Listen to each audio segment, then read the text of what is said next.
Cal in Arizona, who is an atheist struggling with a theist mindset. Cal, what's going on? Well, okay, I'm on the show. This is really cool. Heck yeah. I thought about it a tons of times, and now it's happening. Okay, so the thing that I'm kind of dealing with right now, I've been an atheist I was raised Christian. I've been an atheist for maybe 3 years. I only maybe in the last year or 2 years have gotten into like philosophy and skepticism, and really be caring about what you think about and things like that. I know that that's something that was relatively recent for you, Dan, too, right? Well, yeah, like I had that video with Anthony when I was a Christian when I was like 19, and just kind of went down the train kind of from there. So, and I'm 24 now. So yeah, not a whole lot of time for myself. Okay. So I guess then you've been an atheist a little bit longer than me, or maybe about the same amount of time. Do you ever like find yourself having reactions to things, like mental knee-jerk reactions to things that you're hearing while you're like watching the news or reading an article or just scrolling on Facebook or Twitter or something? Yes. That is sort of like a latent theist thing? Religiously ingrained, absolutely. Now, I have less of those now than I used to. In fact, I'd say most of them are gone, but there's still some in there. The one that's still in there is every time I hear a loud noise outside, and it's like, I don't know, a whistle or just a loud sound, sometimes I think it's the rapture. I really do.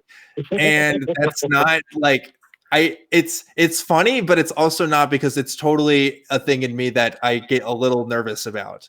And that's just because I was taught that it could happen at any time and I need to be ready for it. And the trumpet sounds will come, and it's a whole thing. So that sucks. That's like, I don't know if you call that a trauma, but that is a trigger for me, I guess, for sure. And that's still in there. But there was some stuff that I kind of got out of me. One of it was even talking about being an atheist really freaked me out. So we were talking about that video with Anthony. In my follow-up video with Anthony, I talked about being an atheist. And that week, I knew I was going to make that video about me being an atheist. And that was me coming out publicly for the first time ever. And that's going to be on a video for everybody to see. That week, I had 2, if not 3 dreams of me being in a situation where I was about to die and I could choose whether to believe in God and go to heaven or die in that moment and go to hell.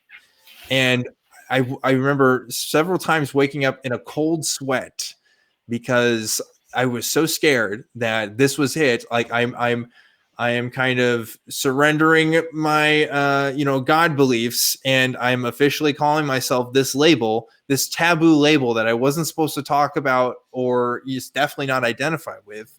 And that was fear ingrained in me since I was a kid. And you know what I've learned from that now is I realized, wow, so much of my belief was based on fear. And would a loving God who really wants to have a relationship with me in the most holistic way possible, do they really want that relationship to be based on fear? And I realized if they really were loving in that way, then probably not. But if it is based on fear, then that is messed up. It's just purely messed up. So I've managed to get away from that now. Obviously, I have a show where I talk about this stuff every week. But yeah, that was hard for a long time. So some of the stuff, yeah, it probably will get better. There may be some stuff that lingers for a while. But what is it specifically for you, Cal, that you're struggling with?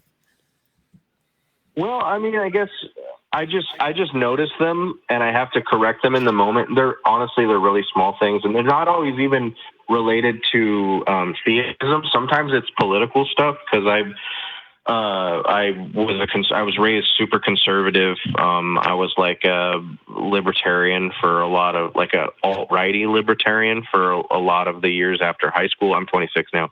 And just in the last 2 years, maybe, I've made a complete swap, and now I'm a leftist. And it's weird having these weird sort of like defensive knee-jerk sort of feelings about when people talk about like evangelical Christians, or they have targeted things that they're saying. You know, there's insults all over Twitter, you know, shade and stuff, and I'll get maybe booty bothered about it for a second, and then I'm like, wait, that doesn't even apply to me anymore. So that, I guess that's all I was really talking about. But can you give an example of what bothers you specifically? I guess I want to know, like, what kind of insults are you talking about? I wrote this list of questions that I wanted to ask when you had Katie on. And I guess I've thought about them because I wrote them down, and now they're less relevant, maybe. Okay. Because I thought about it enough. But, all right. Yeah. The one other thing, if it's okay, if I could ask, do you feel like you lost time? Do you have anger about that at all? That's a great question. Because in some ways, yes, I did, because that's my early 20s right there.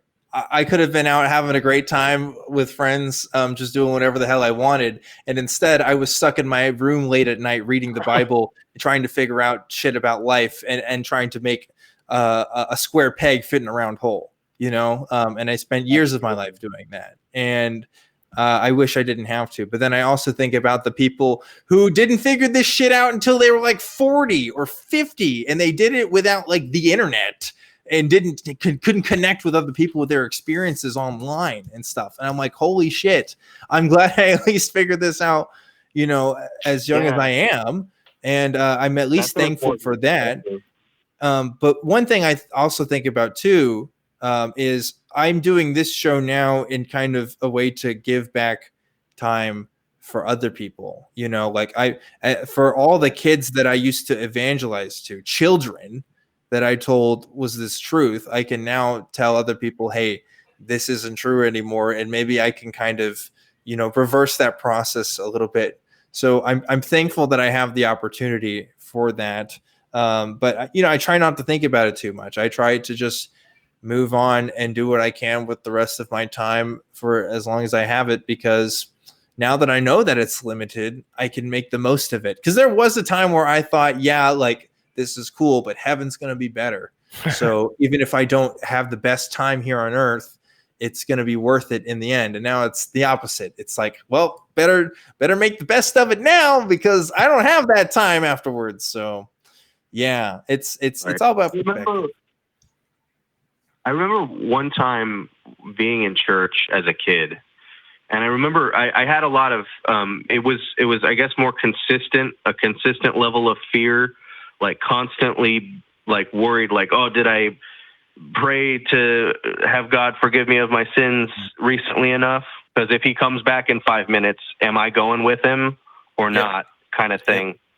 And so I remember one time specifically, I was sitting in church and the pastor said that heaven, he like sort of illustrated what heaven was going to look like, was that we were going to, and this is so cheeky and itchy to hear, I'm sure, but he said that we're going to spend 10,000 years worshiping Jesus, and then we're going to take a breath, and then we're going to do it for another 10,000 years. And I was like, that doesn't sound great at all.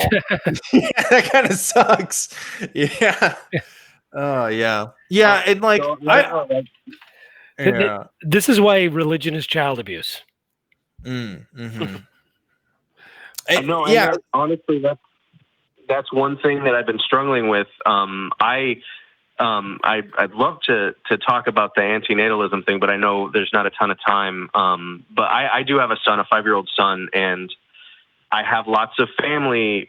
Pretty much all of my family is Christian, and you know, he comes over and we hang out, and you know, me and his mom aren't together, but I see him every weekend, and he'll tell me about something new he learned about God or Jesus, and I just kind of, I don't want to be on the nose like God doesn't exist, because I want to encourage the skepticism, but I also really do not want him to waste any of his time like I feel I've wasted. I remember, I mean, I have flashbacks sometimes like those Vietnam flashbacks you get when you have anxiety of, me arguing with my biology teacher in high school, and just how dumb all of my arguments were. I remember sitting in, Sunday school and being told this list of arguments against atheism that are just they're just things I laugh at because they're so, it's like your brain was in a completely different place. Absolutely, yeah, Cal. It's hard to look back on all that time and realize that it's been wasted. It feels like it's been wasted. Oh, I know, dude. I know. Cal, we gotta wrap up this call, but go ahead, Ian. Really quick, I just want to know: does so I assume the mom is religious still? Have you talked to her about? No, not even. She doesn't care either way. But it's her parents and my parents that are Christian, and that they, when they see him, they got to talk to him about it for some reason. You want to know a secret, Cal? You know that video of me talking as a Christian? I've never watched that video all the way through. To this day, I can't because I don't relate to that person anymore. And there's people who talk to me and who know me now as like this atheist guy on YouTube or whatever.